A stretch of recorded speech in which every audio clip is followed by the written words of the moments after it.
بسم اللہ الرحمن الرحیم۔ آج دیکھتے ہیں کہ ایران کی نیوکلیر کیپیبلٹی کیا ہے، کیسے سٹارٹ ہوئی، اس کی خواہشات کیا ہیں اور حقائق کیا ہیں۔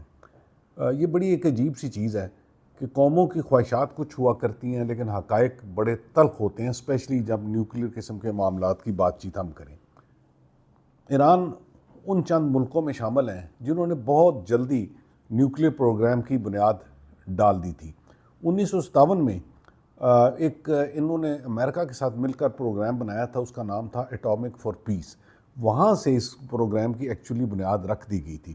10 سال کے بعد تہران نیوکلیر ریسرچ سینٹر قائم کیا گیا، جو کہ 1957 بنتا ہے۔ 1974 میں چند سال کے بعد شاہ ایران نے 23 نیوکلیر پلانٹس کا ایک پلان جاری کیا اور اس پر کام بھی سٹارٹ کر دیا۔ لیکن اس کے 3-4 سال کے اندر 1979 میں ایران کے اندر ہم جانتے ہیں کہ اسلامی انقلاب آ گیا اور اس سے سارے سلسلے کو بہت بڑی ڈسرپشن کا سامنا کرنا پڑا۔ ایک امپورٹنٹ سوال یہ ہے کہ اگر آج ایران کے پاس نیوکلیر ویپن کیپیبلٹی ہوتی تو کیا ایران کے ساتھ اسرائیل یہی کرتا جو وہ کر رہا ہے؟ اس کو ہم تھوڑا بعد میں دیکھتے ہیں۔ اس سے پہلے ہم یہ بھی دیکھنا بڑا انٹرسٹنگ ہوگا کہ پاکستان جو کہ ایران کا ہمسایہ ہے، اس نے اپنا نیوکلیر پروگرام کیسے بڑے احسن طریقے سے پایا تکمیل پہنچایا، اور پھر ان دونوں کو کمپیئر کرتے ہیں، پھر دیکھتے ہیں ایران کے کیا مسئلے ہیں، اور آخر پر دیکھتے ہیں کہ اگر آج ایران ایک نیوکلیر پاور ہوتا تو اس کی فیٹ کیا ہوتی۔ پاکستان نے بھی تقریباً 1960 کی دہائی میں نیوکلیر پر تھوڑا تھوڑا کام سٹارٹ کر دیا تھا، لیکن کوئی خاص کام نہیں ہوا۔ پھر ایسا ہوا کہ 70 کی دہائی کے سٹارٹ میں ہی 1974 میں انڈیا نے ایک نیوکلیر دھماکہ کیا جس کا نام اسمائلنگ بدھا رکھا۔ یہ پاکستانی قوم کے لیے ایک جھٹکا اور جمپ سٹارٹ ثابت ہوا، کیونکہ اس کے بعد ہمارے پاس کوئی اور آپشن نہیں تھی سوائے یہ کہ ہم بھی نیوکلیر پر کام سٹارٹ کریں اور نیوکلیر کیپیبل سٹیٹ فوراً بنے۔ تو اس سلسلے میں 1974 میں پھر پاکستان نے اس پر سیریس کام سٹارٹ کر دیا۔ پاکستان کی پالیسی میں اور ایران کی پالیسی میں بہت سارا فرق ہے۔ پاکستان نے کوئی شور نہیں کیا، ایک پالیسی آف ڈینائل رکھی اور اس پروگرام کو بڑا کیموفلاج کر کے چلایا۔ اور ایک اور بڑی اچھی بات یہ ہوئی کہ ہماری کسی سیاسی پارٹی نے یا کسی سیاسی رہنما نے اندرونی سیاست کے لیے نیوکلیر کارڈ کو استعمال نہیں کیا۔ ایک سینٹرل کمانڈ اتھارٹی تھی جہاں سے ساری ڈیسیژن میکنگ ہوتی تھی، اس کے اندر نہ کوئی سیاسی obstruction تھی، نہ کوئی بیوروکریسی کی obstruction تھی، لہٰذا یہ کام ایک بڑے سموتھ طریقے سے چلتا گیا۔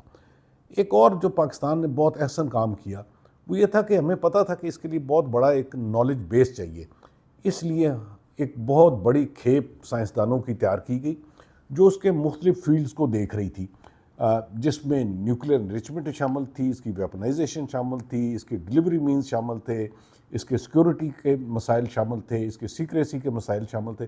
سو ایک بڑا بہت اچھا آرکسٹریٹڈ پروگرام تھا جسے ہم نے چلایا، اور اگین سب سے امپورٹنٹ چیز یہ تھی کہ اسے ہم نے سیاست سے بہت دور رکھا، جبکہ ایران کی صورت میں ہم یہ دیکھتے ہیں کہ اس کا پروگرام بہت زیادہ سیاست کی نظر ہوا ہے۔ سمری میں ہم یہ کہہ سکتے ہیں کہ ہمارے پروگرام کی جو ہال مارک تھا وہ تھی فوکس اور سیکریسی۔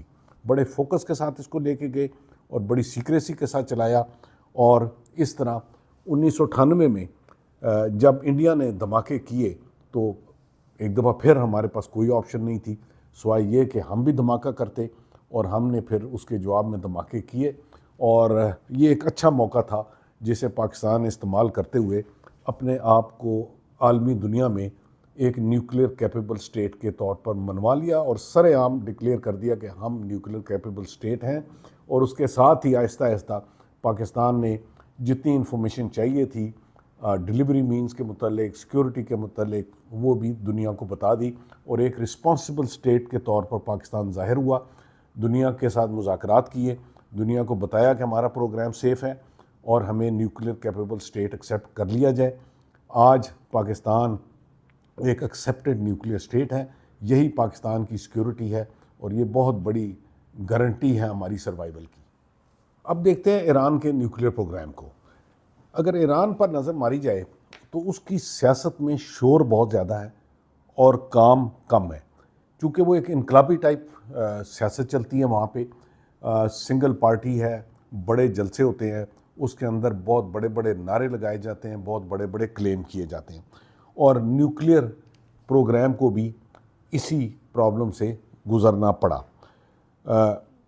ہم دیکھتے ہیں کہ ایران میں ایک جلدی نظر آتی ہے۔ پاکستان کا پروگرام بہت سٹیبل تھا، لیکن ایران ایک رش میں نظر آتا ہے اس نیوکلیر کے سلسلے میں، اور وہ جو ایک ڈیپ نالج بیس کریٹ کرنا تھا وہ کریٹ کیے بغیر اعلانات زیادہ ہو گئے، فزیکل ڈیولپمنٹ کم ہے، دیر از اے مس میچ بٹوین جو وہ ہیں اور جو وہ چاہتے ہیں یا جو ان کی خواہشات ہیں۔ یہ مس میچ دنیا نے بڑی جلدی ریڈ کر لیا۔ اس کے علاوہ اس کے پروگرام میں بہت ساری مذہبی اور سیاسی مداخلت جاری رہی۔ آپ جانتے ہیں کہ ایران کے اندر کرپشن کا بھی بڑا دور چلا ہے، اس کا کوئی پروگرام کرپشن سے پاک نہیں ہے، اور جو سب سے خطرناک چیز ہے، ایران میں بہت زیادہ دشمن کے جاسوس آباد ہیں، جاسوسوں کا گڑھ ہے۔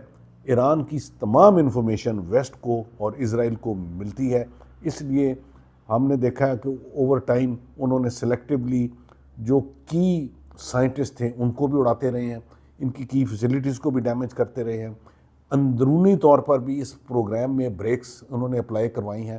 تو ان ساری وجوہات کو مل کر دیکھتے ہیں کہ یہ ایران اس لیے آج ادھر کھڑا ہے جہاں پہ ہمیں نظر آتا ہے۔ ایران سے آخری اطلاعات کے مطابق تقریباً 60% نیوکلیر انریچمنٹ وہ کر چکے ہیں، جسے IAEA بھی ایکسیپٹ کرتا ہے، باقی دنیا کو بھی پتہ ہے، لیکن ویپنائزیشن کے لیے 90% انریچمنٹ چاہیے۔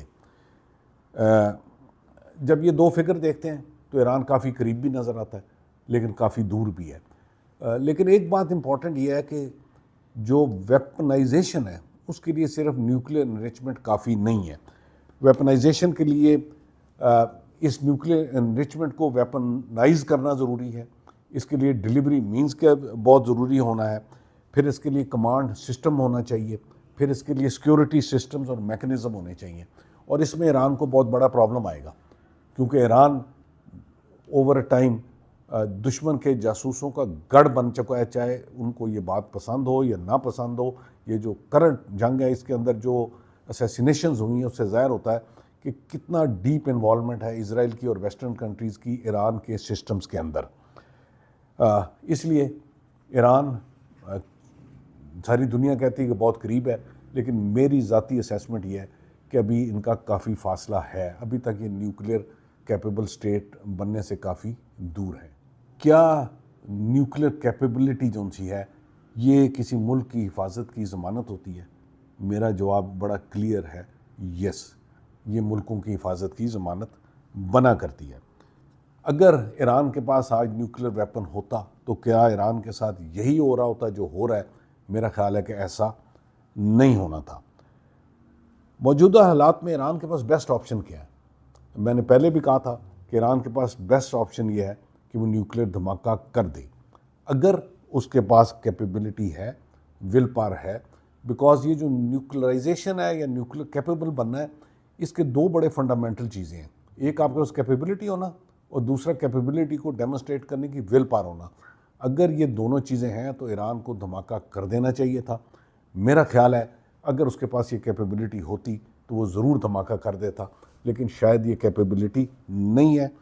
ابھی سب سے جو ایران کے لیے مشکل مسئلہ ہے وہ یہ ہے کہ اگر ایران اس وقت اپنے نیوکلیر پروگرام کی حفاظت نہیں کر پاتا، جو نظر آ رہا ہے کہ نہیں ہو رہی، بیکاز اتنے زیادہ سائنٹسٹ اسیسینیٹ کر دیے گئے ہیں۔ یہ تو وہ ہیں جو بڑے سائنٹسٹ ہیں، اس کے نچلے ٹیئر میں کیا ہو رہا ہے اس کی تو ابھی تک خبر آ نہیں رہی۔ اس کے علاوہ انفراسٹرکچرز کو فزیکل ڈیمیجز ہیں جو آلدو میں کہتا ہوں کہ ابھی تک سپرفیشل ہے، لیکن پھر بھی وہ سیریس ڈیمیجز ہیں۔ تو یہ بہت بڑا سیٹ بیک ملے گا، اور اگر ایران نے اس روٹ پر آگے بھی چلنا ہے تو ایران کو کئی سالوں کا سفر مزید طے کرنا پڑے گا، یا یہ سفر دوبارہ طے کرنا پڑے گا۔ یہ ہے ایران کی ساری نیوکلیر کیپیبلٹی کی سٹوری۔ آگے دیکھتے ہیں کہ وہ اس کو کیسے ہینڈل کرتا ہے۔ بہت شکریہ۔